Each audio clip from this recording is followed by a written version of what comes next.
Hello, hello, hello, and welcome to another episode of the Net LOL podcast.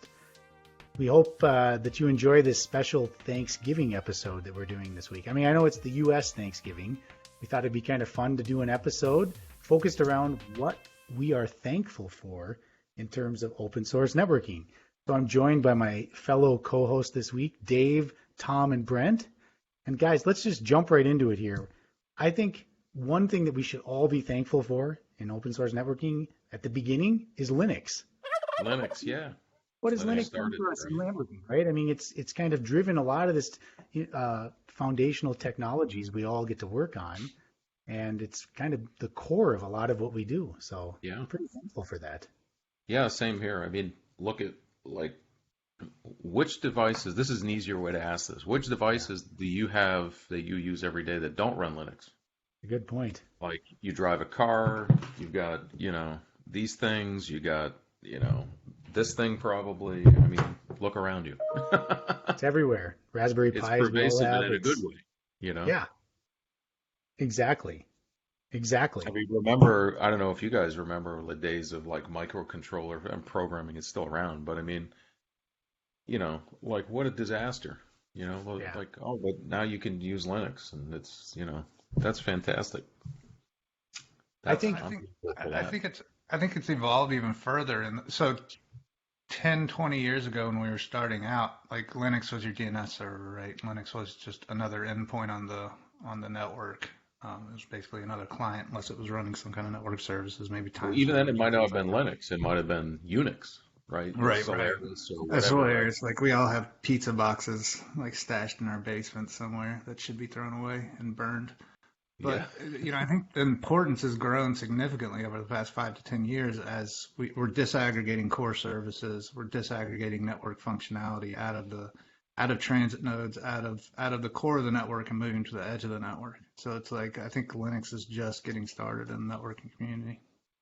and Yeah. and I think And then, along those lines, I think we should also be thankful for Python. I mean, how many of us have used Python over the last 10 years? Probably everyone. I mean, from yeah, an open source networking perspective, how many weird open source controllers over the last 10 years have been written in Python? I mean, we could probably start throwing out names. most of them, right? Most of them, Except for right? I the mean, ones that are written in Java. well, we can get to that next. I mean, but it's true, right? I mean, Python, we should, it really kind of opened that door for a lot of not only the controllers, but for network engineers. It was an easy language for them to kind of Python is make a the jump. transition, Yeah, right, from NetOps to that's right. DevOps, right? Yeah, It's the glue, right? it really Yep. was for me. It was like I went from network engineering through Python into OpenStack, with SDN controllers, API stuff. That was all Python based. And yeah, without that, I wouldn't be where I am today. So yeah, thanks Python. Good job. I actually Yeah. want to say you brought up another good one on the topic of weird SDN controllers. Perhaps we should be thankful for Open Daylight.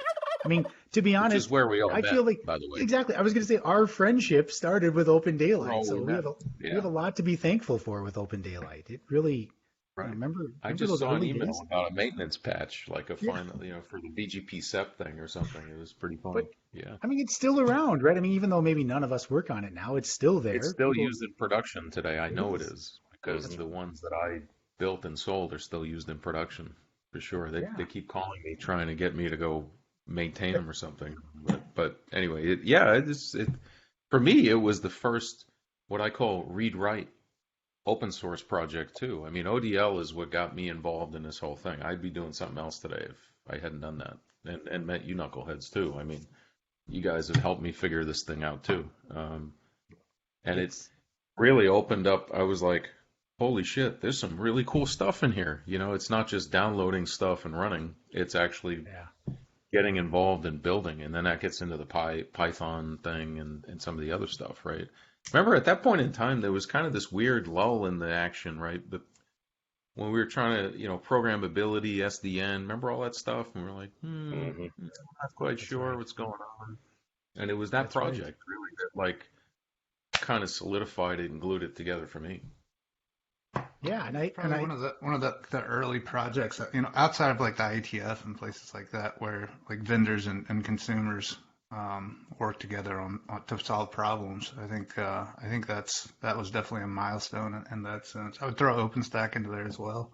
That like that's I think The exactly. I went iterative to my first processing meeting, of, yeah. it and I is, right? remember telling my employers, I was like, "There's some real stuff happening here. You think the IETF is the only place? No, no, this is there's it. something going on." And I Yeah, look at and like Brent. I remember. Kyle, All, yeah. well, I mean, you as the Neutron PTL, right? You were for the first time we were seeing projects trying to present network APIs, programmable network APIs to the user Beginning of that they all could of that. program Yeah. similar. But the only other way at the time was AWS. So, yeah, it's pretty wild. It's pretty And cool. while that was a painful and experience, we're thankful for it because it's like the pattern now, right? That's used. it is Like for sure. API And I brokers. look and I just remember Brent's blog. Remember you used to write all those cool blogs in the early days about all of With this, the right? But cat.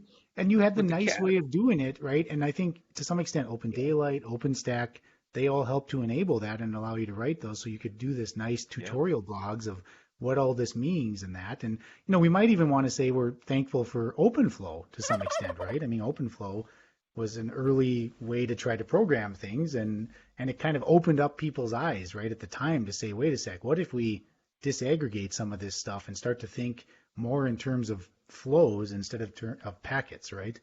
And not Kind of just a related. OpenFlow, but Open vSwitch, right? Which was the OG of programmable switches that really, That's I what I was think, going to helped say. I think propel that's that, how right? I met Brent. I read one of his tutorials on how to install OBS Yeah. and look at it, and then I bumped into you at whatever, like Stack or something, whatever one of the early ODL Internet thing. too. I think it actually went all the way back to, which is hilarious when we were both doing all Yeah, that. I was maybe it was there. It was one of those things, and we bumped into each other, and I was like, "Wow." So you're right. It's like the triangle of like Linux, open source, networking, and OBS. Yeah, for sure. And I think now we can wrap up. We should thank like the Linux Foundation, I think too, the OpenStack Foundation as well. But these types of places kind of created a space, right, A for all of us to do collaboration this space. innovation. Yeah, like all of the conferences we went to where we got to meet everybody, share our ideas, and I don't know about you guys, but I just remember going to those early shows and you'd watch somebody like Brent or Dave or somebody give a presentation and you just get excited, right? And so you'd leave all energized and you'd want to go and do more. And that's how we kept pushing that rock up the hill was Like, look, you can build things with this. This is cool, right? It was a departure from like, let's stand up and do slides and talk about crap to that's right. let's sit down around a laptop and build stuff. I remember the second ODL summit, maybe it was the second one when we had the first release. And you remember the show was going on and like 20 of us were sitting in the back with our laptops trying to get the friggin' release to work. That's right. But that's real, that's gold right there. I mean, that's the collaboration. I mean, there were 20 of us there from 15 different companies sitting there trying to get the first release of this thing to go. That was just really memorable, It's so true, right? I mean, and all of that. I remember I want to say it was Madhu, but at one of those early Open Daylight conferences, and Dave, you might have been involved in this, possibly Brent, but we were doing this like walk through this 4-hour tutorial, and we had all these USB sticks, and we had put these VMs on the USB sticks, so people could just load them up and start. Yeah, that's right. Remember, you and I did that one. Yeah. Remember? And we had all these people plugging these USBs in, and I remember we had to get Phil Robb to go buy the. Go buy 50 sticks. Go to Best Buy and get us 50 sticks, man. And if I remember, we were like copying things right before the thing started. We're like moving them in and out. Yeah. No, that's cool. I mean, so there. I mean, there's it's easy to focus on the tech aspect, but there's also the collaborative aspect too. I mean, the some of the stuff that came from that, that's been very interesting, right? You mentioned to begin, you mentioned OpenFlow, but OpenFlow was a knock-on from the Nicira thing, which then was a knock-on for the SDN controllers, right? It was an instigator that got us to think maybe we could do it like that instead, It all goes back to Gates 104 from the Stanford Mafia, right? Well, yeah. The Clean Slate project. There's 4 Clean projects. One slate. of them, just for some context, there's 4 projects in the Clean Slate project. One of which was OpenFlow. Yep. I would probably argue at this point that there's another one called named NDS Name Domain Service. I can't remember. It was like network naming, but it was basically like let's replace IP addresses with letters. Oh, I that still name think that's an thing. amazing idea, and I think there's something there. But yeah, I'm not sure how it'll work in Silicon at this point, but Yeah. it might in the future. No, interesting stuff. And all of these things have led, like, it's interesting, like my son is a junior in college right now doing computer science, and it's funny because like where he picked up on the tape, so to speak, there's all this stuff that's happened before, and so like where he is now, like Python is sorted out pretty much. There are no SDN controllers. They're under the hood. They're inside, you know. Yeah. And some of these other things we're talking about, OVN, OVS, all this stuff, you know, we're like 3 degrees away from that now on even cooler stuff, you know. And it's all additive too. That's the part for me that's really rewarding. It's like I don't feel like I wasted my time working on any of that stuff. You know, it was really additive and combining and building and evolving the story, which we have today, which I hope the people who are listening feel like it's an evolution from where we were 20 years ago, not a detour or something, you know. Right. Right. I think we're thankful for all of that research, right, that came out of those universities. I mean, Stanford in particular, right? But there's a lot of other ones. But all of Um, this work, I mean, I yeah. remember, like, you know, you and I, you know, with our combined friend, mentor, et cetera, Mr. Meyer, he and I were at Cisco a long time ago when we were thinking about route servers. We thought about route servers numerous times, which now we call an SDN controller or a PCE server or whatever. And it was interesting how, like, also the evolution of technology has made ideas that were completely implausible 20 years ago. Now they're just like, yeah, of course, let's try it, you know. Right. You know, it reminds me of like, you know, not to equate with what we're doing with what Einstein did, but I mean like seeing the vision of the thing, but then being able to prove it late. You know, it took a long time to get the technology to catch up with the ideas, you know. And you know, some of those ideas, like, you know, we were talking about earlier for the call, you know, that are kind of in that light. There are things like P4, there's BPF. These are things that are, you know, at that on the cutting edge of that wave right now, you know, and I, you know, they smell like they'll work, but you know, who knows, right? Well, I think That's that brings up a good point, right? We definitely should be thankful for eBPF and XDP. I mean, yeah, they're evolving Really. things forward in a new way, right? I mean, you look at all the startups that are around them. You know, this has yeah, become the standard networking for Kubernetes as well. But even beyond that, if you want to build a load balancer on Linux, high performance, you're going to use XDP, for example, because that's what you're going to do. So these transformed a lot of things. yeah, and It always reminds me of when we were working on Open Daylight and we were doing VXLAN and we had to wait because it wasn't ready in the kernel yet. And then even when it did drop, we were on like the bleeding edge on the that bleeding one edge, specific kernel that would work on it, and nobody could use it for like yeah, 3 years. beta versions of the firmware on NICs and stuff to talk to Right. VMs. But with eBPF, it's like, no, that's fine.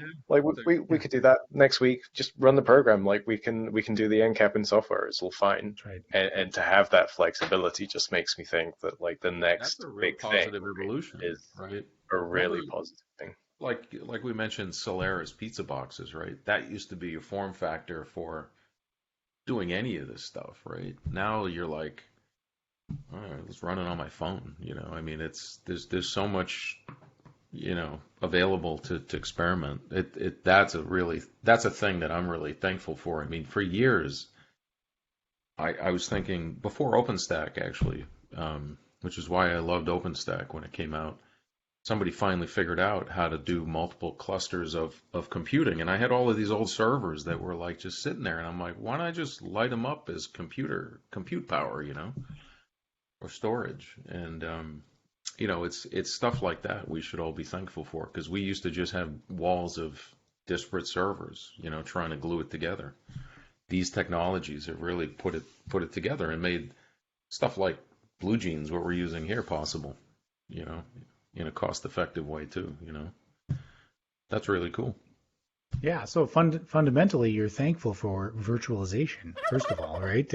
Yeah, And from an open source perspective, we should be thankful for Zen. I mean, who remembers Zen back in the day, right? And how that right. evolved, and then KVM came next, right? And it seems like that's where Hmm. most of the usage of open source virtualization is around KVM. But there's some interesting things still being done there from a networking perspective too.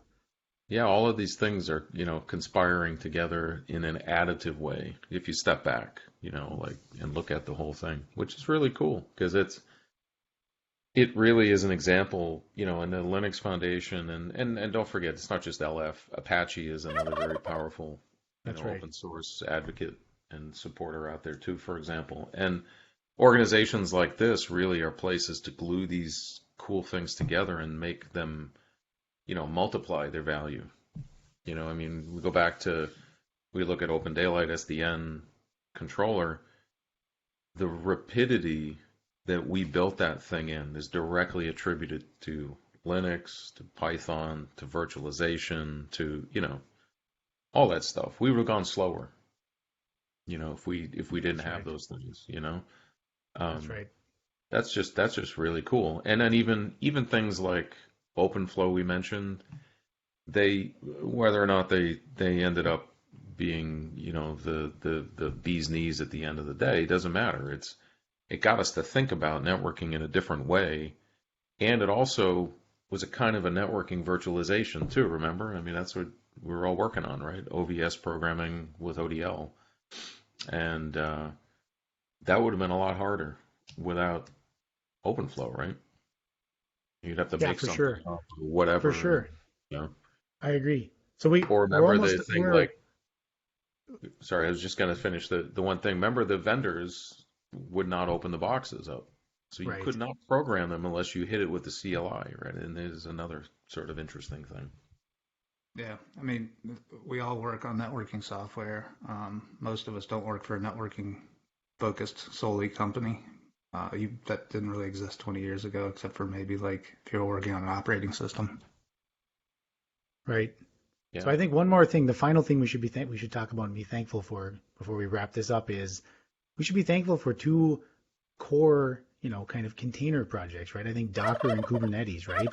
We can't forget them, and it's a good way to wrap up what we're thankful for because, Docker helped to set the stage for where Kubernetes is today. And some of the work done by some folks on this call on early networking with Dockers and how to do networking with containers really has set up Kubernetes for where it is today. Yeah, and even non-Kubernetes container use. I mean, right. I know a variety of products that ship Docker as the container engine. Instead of the whole Kubernetes thing. If you don't need the whole platform, there's an alternative. But even if Docker fails in the end, it's kind of like OpenFlow. It pushed the narrative and the idea forward anyway. Even though it took you guys a little while to get the networking working, but that's okay. It works right. now. No, I see Carl was very smart here because now, because he said the last one, we have to say thank you for service mesh, I suppose. Oh yes. Oh my goodness. Oh my goodness. Let's not thank service meshes just yet. Let's not thank service that'll be mesh next just year's- yet. That's in next year's Thanksgiving. We'll save that for next year. Yeah. Let's save that for the Christmas show, Kyle. Yeah. That's right. Yeah, and so with that, I'd like to thank everybody for And let me throw one more in. I'm Yeah. thankful for anybody that listens to us blather on about Yes. Yeah. pandering at Thank the you all end. for I love listening. it. And our sponsors too, it's the humbling. T1 Nexus folks. I am thankful for T1 Nexus. Yeah. And if you are stuck for a gift for your significant other, SFPs are always good. So go give Can't go T1 wrong. Next.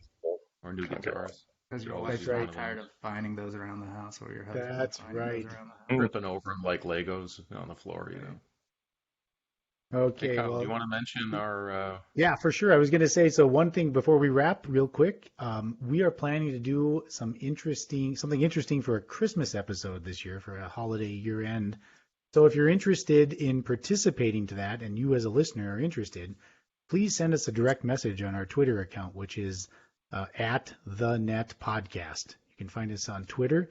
So, we'll let you know once you reach out to us what the thing we're doing is. But yeah, if you're interested in participating as a listener, we'd love to have you. So please reach out to us.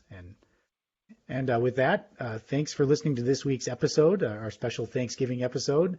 Hope that everyone in the U.S. Enjoys a nice Thanksgiving break, and we'll be back with more fun content in December.